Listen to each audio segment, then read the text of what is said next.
ಹೆಸರು ಜ್ಯೋತಿ ಮಂಜುನಾಥ್ ಪೂಜಾರ್. ನಾವು 6ನೇ ತರಗತಿಯಲ್ಲಿ ಓದುತ್ತಿದ್ದೇವೆ.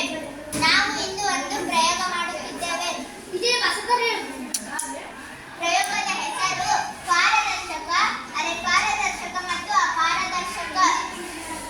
ಉಪಕರಣಗಳು: ಒಂದು ಪ್ಲಾಸ್ಟಿಕ್ ಹಾಳೆಯನ್ನು ತೆಗೆದುಕೊಳ್ಳಿ. ಅದನ್ನು ಸೂರ್ಯನ ಬೆಳಕಿಗೆ ಹಿಡಿದುಕೊಳ್ಳಿ. ಆಗ ಹಿಂದೆ ಇರುವ ವಸ್ತು ನಮಗೆ ಸ್ಪಷ್ಟವಾಗಿ ಕಾಣುತ್ತದೆ.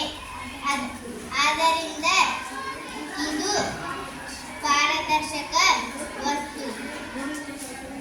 ಮತ್ತು ಒಂದು ಎಣ್ಣೆ ಹಚ್ಚಿದ ಕಾಗದವನ್ನು ತೆಗೆದುಕೊಳ್ಳಿ. ಈಗ ಅದನ್ನು ಸೂರ್ಯನ ಬೆಳಕಿಗೆ ಹಿಡಿದುಕೊಳ್ಳಿ. ಆಗ ಅಲ್ಲಿರುವ ವಸ್ತುಗಳು ನಮಗೆ ಅಸ್ಪಷ್ಟವಾಗಿ ಕಾಣುತ್ತದೆ.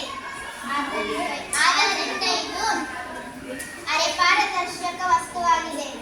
ಒಂದು ಬಿಳಿ ಕಾಗದವನ್ನು ತೆಗೆದುಕೊಳ್ಳಿ. ಅದನ್ನು ಸೂರ್ಯನ ಬೆಳಕಿಗೆ ಹಿಡಿದಾಗ ಅಲ್ಲಿರುವ ವಸ್ತುಗಳು ನಮಗೆ ಅಸ್ಪಷ್ಟವಾಗಿ ಕಾಣುವುದಿಲ್ಲ. ಆದ್ದರಿಂದ ಇದು ಅಪಾರದರ್ಶಕ ವಸ್ತುವಾಗಿದೆ.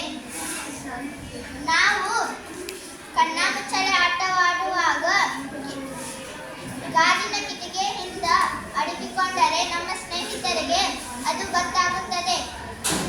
ಮತ್ತು ನಾವು ಗೋಡೆ ಹಿಂದೆ ಅಡಗಿಕೊಂಡಿದ್ದಾಗ ನಮ್ಮ ಸ್ನೇಹಿತರಿಗೆ ಅದು ಗೊತ್ತಾಗುವುದಿಲ್ಲ.